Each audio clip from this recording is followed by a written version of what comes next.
Baik, sampai jumpa kembali, pada, video kuliah, tentang statistik, di mana pada kesempatan kali ini kita akan membahas tentang uji hipotesis untuk varian populasi. Pada video sebelumnya kita melakukan uji hipotesis untuk, min populasi, jadi, ini sedikit berbeda ya. Nah, jadi pada video kuliah kali ini, kita akan membahas 2 buah, topik. Subtopik, yaitu uji hipotesis untuk varian dengan sampel tunggal, di mana kita melakukan uji chi-square, oke, lambangnya seperti ini, seperti huruf X. Kemudian kita juga akan melakukan uji hipotesis untuk varian dengan sampel ganda, di mana kita nanti akan menggunakan F-test. Oke? Nah, ini tesnya cukup, prosedurnya sama dengan uji hipotesis untuk min, cuma tes statistik yang digunakan berbeda. Pada uji hipotesis untuk min dengan sampel tunggal, kita melakukan, Z-test dan T-test. Z-test digunakan apabila standar deviasi atau varian dari populasi diketahui, sedangkan T-test, kita gunakan, bila, eee, standar deviasi dari populasi tidak diketahui dan kita menggunakan, standar deviasi dari sampel. Baik, kita mulai, untuk subtopik pertama, yaitu, uji hipotesis untuk varian populasi, dengan sampel tunggal, oke? Nah, jadi kita lihat di sini, untuk uji hipotesis untuk varian populasi ini, kita, membuat asumsi bahwa, populasi terdistribusi normal, oke? Nah, bila populasi tidak terdistribusi normal, kita tidak bisa, menggunakan, uji chi-square ini, oke? Nah, di sini kita, bila populasi terdistribusi normal, maka kita bisa menggunakan uji chi-square dengan degree of freedom yaitu N kurang satu, di mana N adalah jumlah sampel. Nah, di sini kita lihat guidelines atau petunjuk bagaimana kita menentukan nilai kritis untuk uji chi-square, di mana nanti uji kritis ini kita gunakan untuk menolak ataupun fail to reject dari H0 atau null hypothesis. Oke, mari kita lihat petunjuk yang pertama, yaitu pertama kita harus menentukan level of significance-nya alpha. Saya harap ini masih ingat lagi definisi dari level of significance. Kemudian kita tentukan degree of freedom, di mana degree of freedom-nya adalah n kurang satu. Kemudian kita tentukan nilai kritis untuk distribusi chi-square dengan degree of freedom n kurang satu. Oke. Nah, jadi kita lihat untuk ujinya apabila ujinya adalah right tail, oke, maka kita gunakan nilai yang berhubungan dengan degree of freedom dan alpha. Oke. Nah, bila left tail kita gunakan degree of freedom, sedangkan kolom yang berhubungan kita gunakan satu kurang alpha, jadi bukan alpha. Sedangkan untuk two tail kita gunakan nilai kritis yang berhubungan dengan degree of freedom, kemudian 0,5 alpha, ini untuk menentukan eh, chi-square yang bagian kanan. Oke, kemudian degree of freedom 1 dikurang 0,5 alpha, ini untuk menentukan nilai kritis yang sebelah kiri, left. Oke, ini kita lihat contohnya bagaimana kita menentukan nilai kritis untuk uji chi-square. Oke, sekarang kita lihat dulu nilai kritis untuk uji right tail. Nah, jadi di sini kita diminta untuk menentukan nilai kritis untuk chi-square, uji chi-square dengan jumlah sampel 26, kemudian alfanya 0,1. Nah, untuk right tail nanti kita lihat di tabel, itu berarti kita lihat alfanya 0,1, kemudian degree of freedom-nya adalah n kurang satu, 25. Nah, jadi nanti kalau kita lihat dari tabel untuk alfa 0,1 dan degree of freedom 25, nanti kita peroleh nilai chi-square-nya, nilai kritisnya adalah 34,382. Oke, ini seharusnya ada X0 di sini. Oke, jadi ini kira-kira ilustrasinya ya. Jadi di sini kita mendapatkan nilai kritisnya adalah eh, 34,382 dan ini adalah eh, berarti daerah rejection region kita. Oke. Oke, nah sekarang kita lihat eh, nilai kritis untuk uji left tail. Nah, jadi kita lihat di sini kita diberi sampel itu 11, kemudian alfanya 0,01, maka pada tabel untuk menentukan nilai kritisnya kita lihat kolom yang berhubungan dengan kolom dan baris yang berhubungan dengan degree of freedom 10, yaitu N kurang 1, karena N kita 11, kita dapatkan degree of freedom-nya 10. Kemudian kita lihat 1 kurang alfa. Jadi kita lihat di sini 1 dikurang 0,01, kita dapat 0,99. Kemudian apabila kita kedua angka ini kita lihat di tabel, kita peroleh nilai kritisnya adalah 2,558 seperti yang diilustrasikan di sini, yaitu kita mempunyai left tail ya dengan nilai kritis 2,558. Oke, kemudian untuk uji two tail, jadi kita mempunyai dua buah nilai kritis sebelah kiri dan nilai kritis sebelah kanan. Nah, hal yang pertama kita lakukan adalah menentukan degree of freedom-nya, yaitu N kurang 1. Jadi degree of freedom-nya kita peroleh nilainya adalah 8. Kemudian untuk mencari nilai kritis sebelah kanan, ya kita lihat nilai degree of freedom 8, kemudian 0,5 alfa, yaitu 0,025. Sehingga kita peroleh nilai kritis untuk sebelah kanan itu 17,535. Kita lihat sebelah sini. Sedangkan untuk yang sebelah kiri, ya sama metodenya. Kita lihat degree of freedom-nya itu 8, akan tetapi untuk nilai yang berhubungan dengan level of signifikannya adalah 1 dikurang 0,5 alfa, yaitu 0,975, sehingga kita peroleh nilai kritis 2,180. 2,180. Oke, oke. Nah, sekarang kita lihat untuk uji chi-square-nya di sini. Oke. Nah, jadi di sini kita lihat uji chi-square ya untuk varian sigma square. Ingat sigma saja adalah standar deviasi, kalau sigma square adalah varian, adalah uji statistik untuk varian populasi. Oke, jadi chi-test ini, chi-square test digunakan untuk uji statistik varian populasi. Oke.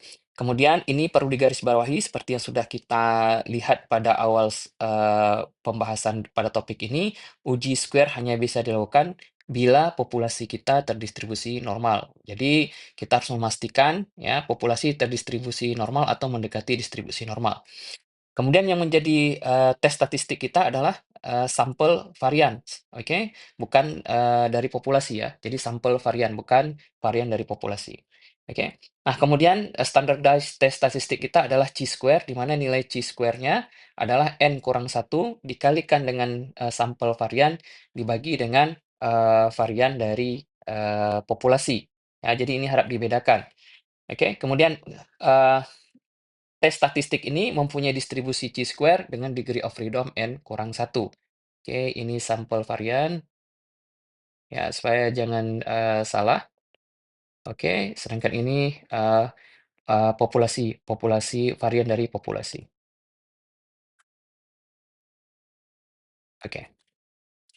Kemudian langkah-langkahnya untuk chi-square test ini mirip dengan langkah-langkah untuk t-test maupun z-test, ya. Cuma di sini kita harus eee eee hal-hal pertama yang kita lihat adalah, yang paling penting adalah, verifikasi populasi terdistribusi normal, kemudian formulasi H0, kemudian, menentukan alpha dan degree of freedom yang digunakan untuk menentukan critical values, kemudian dari critical values kita nanti menentukan rejection region. Oke, kemudian kita hitung tes statistiknya apa, standardized tes statistiknya apa, kemudian kita lihat, langkah yang, paling penting adalah kita membuat decision. Ya, bila nilai tes statistik kita ini berada pada rejection region, kita reject H0, sebaliknya fail to reject H0. Oke, kemudian kita buat interpretasi. Oke, mari kita lihat contohnya untuk uji chi-square. Oke, di sini kita lihat sebuah perusahaan pengolahan susu atau dairy product menyatakan bahwa varian jumlah lemak dalam susu yang diolah oleh perusahaan tersebut tidak lebih dari 0,25. Oke, jadi seperti ini, tidak lebih dari 0,25. Berarti yang diklaim di sini H0-nya adalah varian tidak lebih dari 0,025, berarti variannya itu lebih kecil atau sama dengan 0,25. Jadi H0 merupakan klaim kita. Oke. Dengan demikian, HA kita adalah varian dari populasi lebih besar dari 0,25. Anda menduga bahwa klaim tersebut salah dan menemukan bahwa Oke, ini typo dan menemukan bahwa sampel acak dari 41 wadah susu mempunyai varian sebesar 0,27.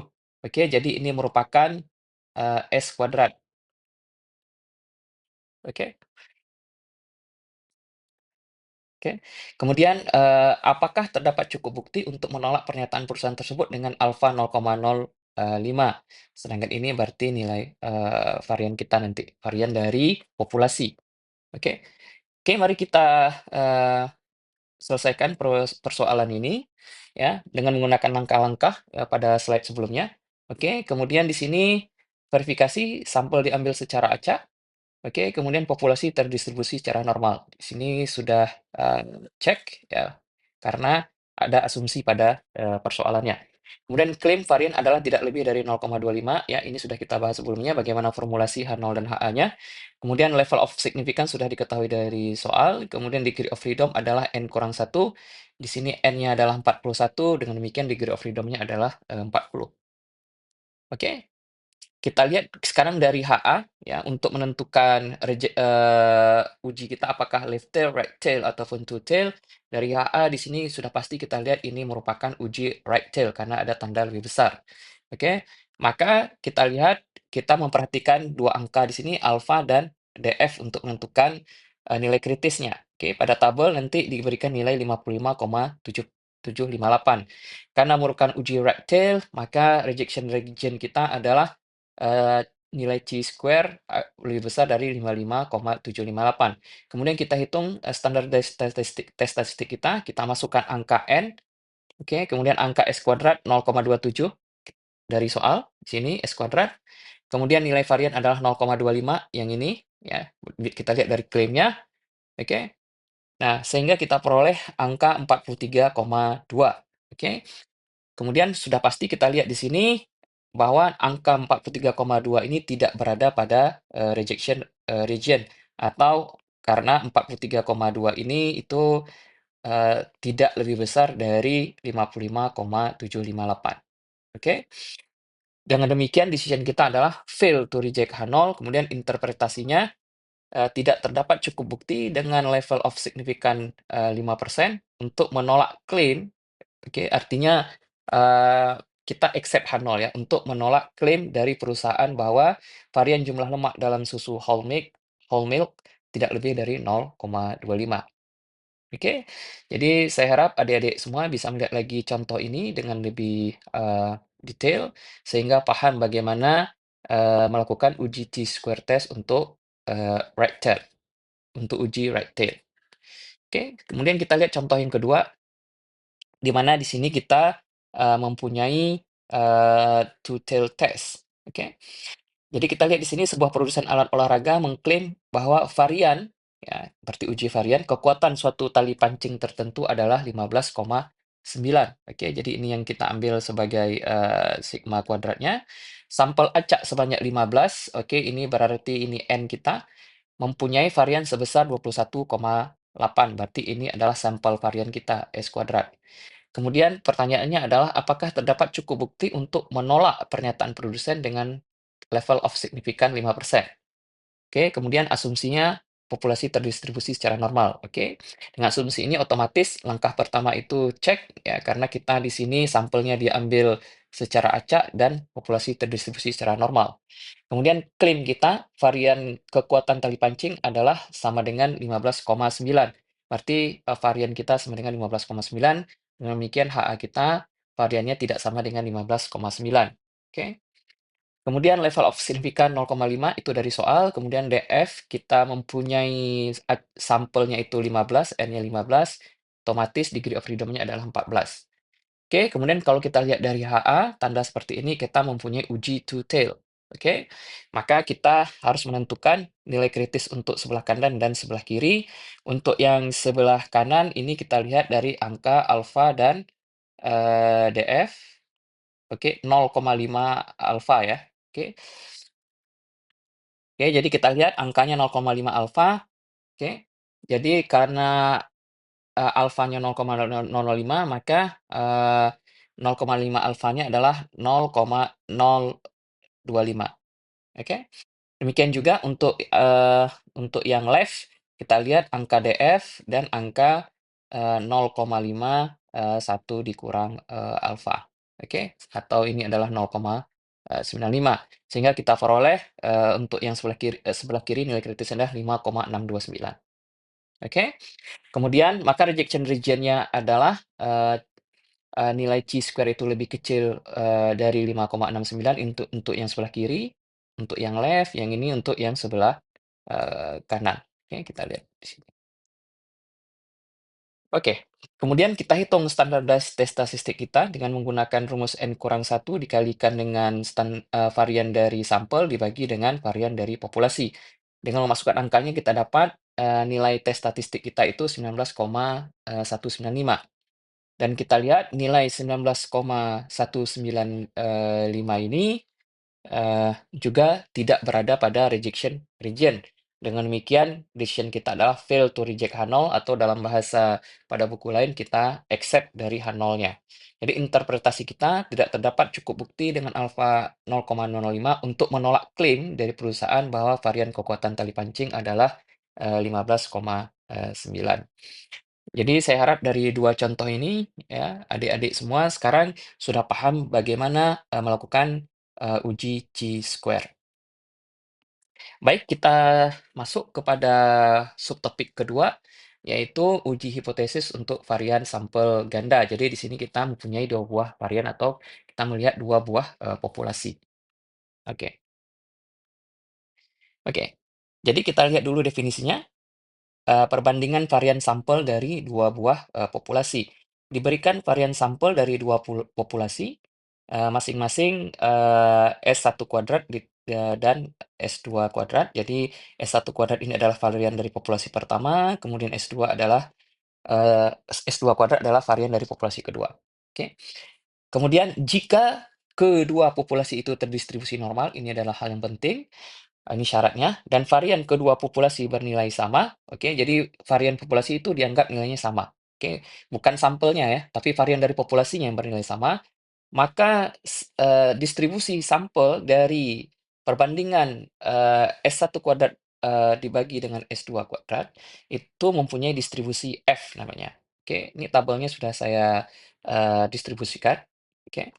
Kemudian, derajat kebebasan yang berhubungan dengan varian sampel pada pembilang dan penyebut itu dinotasikan dengan, DFN dan DFD. Jadi DFN ini adalah, eee derajat kebebasan atau degree of freedom untuk pembilang, sedangkan DFD adalah untuk, penyebut, ya. Jadi degree of freedom untuk penyebut, oke. Nah, sekarang populasi mana yang menjadi pembilang dan populasi mana yang menjadi penyebut. Jadi di sini nanti akan kita lihat bahwa, eee, kita jadikan populasi pertama itu yang mempunyai, varian yang, lebih besar. Jadi nanti nilai F-nya itu harus lebih besar dari satu. Oke, itu syaratnya. Nanti kita lihat pada slide berikutnya. Jadi ini kira-kira ilustrasi dari, distribusi F untuk berbagai kombinasi, eee derajat kebebasan untuk pembilang dan, penyebut. Oke, mari kita lihat karakteristik dari distribusi F. Yang pertama, kurva distribusi F tidak simetrik. Ya, ini cukup berbeda misalnya dengan distribusi kurva normal standar ataupun distribusi T. Oke. Oke, jadi di sini kita lihat bahwa distribusi F ini positively skew atau right skew. Jadi kita ekornya itu lebih panjang ke sebelah kanan. Kemudian F itu selalu bernilai non negatif. Jadi tidak mungkin nilai F itu bernilai negatif ya. Nol boleh dan positif ya, tapi negatif tidak boleh. Kemudian untuk semua distribusi F, nilai rata-rata dari F, ya jadi ekspektasi dari F itu mendekati satu. Oke, ini karakteristik dari distribusi F. Oke. Kemudian, jika varian dari sampel kedua populasi itu tidak sama, artinya, S1 kuadrat itu tidak sama dengan, S2 kuadrat, maka jadikan varian sampel yang lebih besar sebagai pembilang dan ini sebagai penyebut. Nah, ini yang menjadi poin penting, oke. Jadi kalau ada dua populasi untuk menentukan nilai F-nya, jadikan, populasi yang mempunyai, varian sampel yang lebih besar sebagai pembilang, yang lebih kecil sebagai penyebut. Oke, dengan cara yang, di sini maka kita dapatkan karena pembilang lebih besar, sudah pasti F-nya itu nilainya lebih besar atau sama dengan satu. Oke? Sehingga nanti semua uji itu hanya ada one tail ataupun sorry ini ada typo seharusnya one tail dan uji right tail. Ya karena, tidak ada yang lebih kecil dari satu maka tidak ada yang left tail. Oke? Kemudian untuk semua uji to-tail hanya diperlukan menentukan nilai kritis untuk right tail-nya saja. Jadi sekarang uji right tail menjadi, krusial atau nilai kritis untuk right tail menjadi krusial. Oke, sekarang kita lihat dulu, sebelum kita melihat langkah-langkah untuk uji hipotesis, kita lihat dulu langkah-langkah untuk menentukan nilai kritis untuk F. Oke oke, yang pertama kita pastikan kita mengetahui, level of significance alpha, kemudian juga degree of freedom untuk pembilang dan degree of freedom untuk penyebut.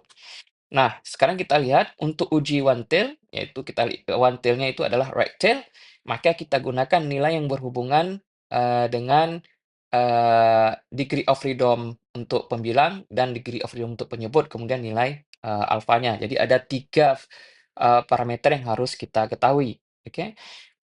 Untuk, pada tabelnya, untuk menentukan nilai kritisnya. Sedangkan untuk two tail kita lihat perbedaannya, kalau pada one tail kita memerlukan nilai alfa, di sini kita memerlukan nilai 0,5, alfa. Oke, seperti itu kira-kira. Jadi perbedaan untuk sewaktu melihat tabel untuk one tail dan, two tail test. Oke oke, sekarang kita lihat contoh untuk menentukan nilai kritis untuk one tail. Tentukan nilai kritis untuk uji right tail dengan alfa 0,1, kemudian degree of freedom, untuk pembilangnya itu 5, kemudian degree of freedom untuk penyebutnya itu 28, oke. Nah, jadi di sini sudah pasti kita mau mengetahui nilai ketiga parameter, yaitu alfa, DFN, sama DFD. Oke, kemudian kita lihat dari tabelnya di sini. Jadi di sini, kita lihat ada 2 apa namanya, di sini ada angka alfanya, kemudian, untuk kolom berisi, degree of freedom untuk pembilang, sedangkan untuk baris kita punya degree of freedom untuk, penyebut. Nah, kemudian dengan menggunakan ketiga angka ini ya, alfanya 0,1, kemudian untuk DFN-nya 5, oke, angka di sini, kemudian degree of freedom untuk penyebutnya itu 28, ya kita lihat di sini, intersection-nya berada pada angka 2,06. Dengan demikian, nilai kritisnya adalah F0 sama dengan 2,06. Kemudian untuk two-tail, ya, selain untuk kita menggunakan DFN dan DFD, kita, perlu nilai dari, eee oh ini masih one tail? Oke. Sekarang untuk yang two-tail, sorry ini hanya ilustrasinya saja ya, bukan contoh yang baru, mohon maaf. Jadi ini kira-kira, ilustrasinya F0 2,06, kemudian di sini kita mempunyai, right tail sebagai untuk rejection region-nya. Oke, kemudian untuk two tail, nah kita perlu, DFN sama DFD, kemudian kita perlu angka 0,5 alfa. Oke, jadi nanti di sini kita gunakan, level of significance-nya setengah dari nilai alfa pada, soalnya. Oke, kemudian kita ambil DFN-nya 4, kemudian DFD-nya 8 sesuai dengan, soalnya, sehingga kita dapatkan nilai kritisnya adalah 5,05. Dan ini kira-kira, eee ilustrasinya, rejection region-nya juga berada pada sebelah, kanan. Oke oke. Nah, sekarang kita lihat, prosedur, uji varian sampel ganda dengan F-test. Kita mulai dengan definisi, kemudian baru langkah-langkahnya. Oke, definisinya F-test untuk sampel ganda dapat digunakan untuk membandingkan dua varian populasi dan kondisi. Sampel diambil secara acak, kemudian harus independen. Kita tidak membahas, yang sampelnya dependen ya. Kemudian kalau dua populasi harus terdistribusi secara normal, maka tes statistiknya adalah perbandingan varian dari kedua populasi dengan pemilihan ya standar deviasi pada pembilang harus lebih besar atau sama dengan sampel varian dari penyebut. Kemudian derajat kebebasannya untuk pembilangnya N1 kurang 1 ya. Jadi jumlah sampel pada populasi pertama dikurang 1, kemudian untuk penyebutnya N2 dikurang 1. Oke. Kemudian kita lihat langkah-langkahnya, ya ini mirip saja dengan yang, untuk, sampel tunggal, oke. Cuma di sini agak berbeda, kita mempunyai 2 buah degree of freedom, kemudian tes statistiknya juga berbeda, kalau untuk yang sampel tunggal kita menggunakan chi-square, untuk yang sampel ganda kita menggunakan F-test. Untuk yang lainnya sama, oke. Mari kita lihat contoh yang pertama. Seorang manajer restoran sedang merancang sebuah sistem yang dimaksudkan untuk mengurangi variasi waktu tunggu pelanggan sebelum, makanan mereka disajikan. Dalam sistem yang lama, oke, sistem yang lama, jadi yang old ya, sebelum ada, mengaplikasikan sistem yang baru. Pada sistem yang lama, sampel acak dari 10 pelanggan, ini N kita, kemudian variannya adalah sebesar, 400, oke. Jadi ini adalah, standar deviasi dari sistem yang lama. Kemudian ini adalah jumlah pelanggan pada sistem yang lama juga. Dalam sistem yang baru, sampel acak sebanyak 21 pelanggan, oke. Ini, uji untuk sistem yang baru ya. Jadi diambil sampelnya 21 pelanggan, kemudian varian dari sampelnya adalah 256. Oke, dengan perbandingan nilai varian sampel ini sudah pasti kita, tahu bahwa, standar deviasi sampel ya, untuk yang sistem lama itu lebih besar dibandingkan dengan, varian dari, sistem yang baru. Dengan demikian ini nanti yang akan kita jadikan sebagai, pembilang karena dia bernilai lebih besar. Oke, dan ini menjadi, penyebut penyebut berarti sigma, S2 kuadrat yang ini berarti S1 kuadrat, kemudian ini menjadi N1 kita, sedangkan ini menjadi, N2 kita. Oke? Oke. Oke, kemudian ini verifikasi sampel acak kedua populasi terdistribusi secara normal, ini, bisa kita lihat dari asumsi. Oke, populasi pertama berhubungan dengan sistem lama karena mempunyai sampel varian lebih besar. Jadi kita jadikan sistem lama itu sebagai pembilang, seperti yang sudah saya sampaikan sebelumnya. Oke, nah kemudian kita formulasikan klaim kita, varian waktu tunggu pada sistem baru lebih kecil dibandingkan varian waktu tunggu pada sistem yang lama. Jadi ini, klaim, kita, jadi berada pada HA bukan berada pada, H0, oke. Kemudian kita lihat untuk H0-nya sendiri merupakan komplementari ya, atau kebalikan dari HA, yaitu, varian dari sistem, lama itu populasinya itu lebih kecil atau sama dengan, varian dari populasi, baru. Oke, level signifikannya 0,1 diketahui dari soal, kemudian, N1 kita itu adalah 10, oke. Ini 10, kemudian ini, 21 untuk penyebutnya, oke. N2-nya sehingga kita dapatkan degree of freedom pembilangnya 9, penyebutnya 20. Karena merupakan uji right tail, maka kita lihat kolom yang berhubungan dengan parameter 0,1, kemudian Fn-nya 9 dan 20, maka kita peroleh nilai kritisnya adalah 1,96. Maka rejection region kita adalah F lebih besar dari 1,96 karena right tail. Oke.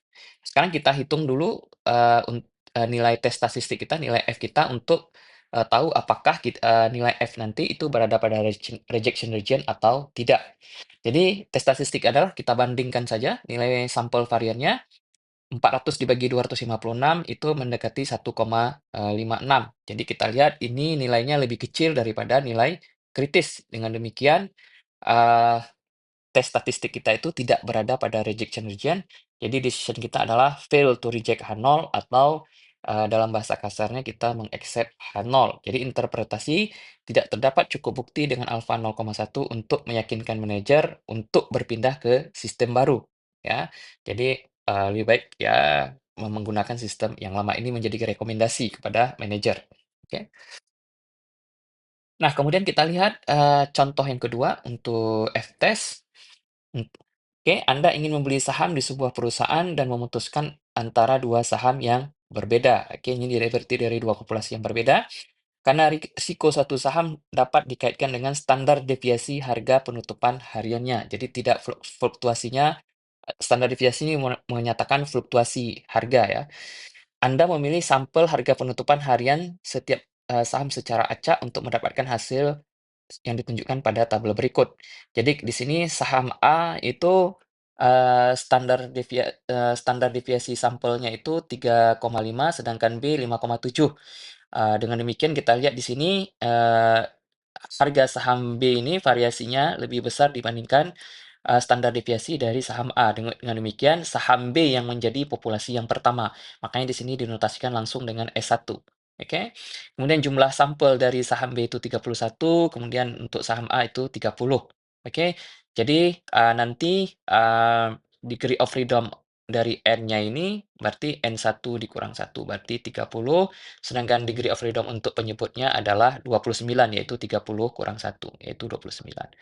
Kemudian kita diminta pada level, of significant 5%, dapatkah, kita menyimpulkan bahwa salah satu dari kedua tersebut merupakan investasi yang lebih, berisiko, kemudian saham terdistribusi normal baik untuk saham A maupun saham B. Oke, mari kita lihat, penyelesaian dari problem di atas.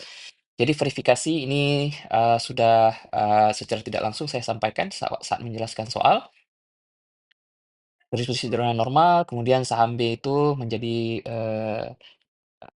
pembilang, oke. Kemudian kita lihat klaimnya salah satu, saham adalah investasi yang, berisiko. Oke, jadi, variansinya itu tidak, sama ya, karena salah satunya berisiko, berarti standar deviasinya itu, tidak sama antara keduanya. Jadi apabila, standar deviasinya itu lebih besar, salah satu populasi berarti itu yang lebih berisiko, oke.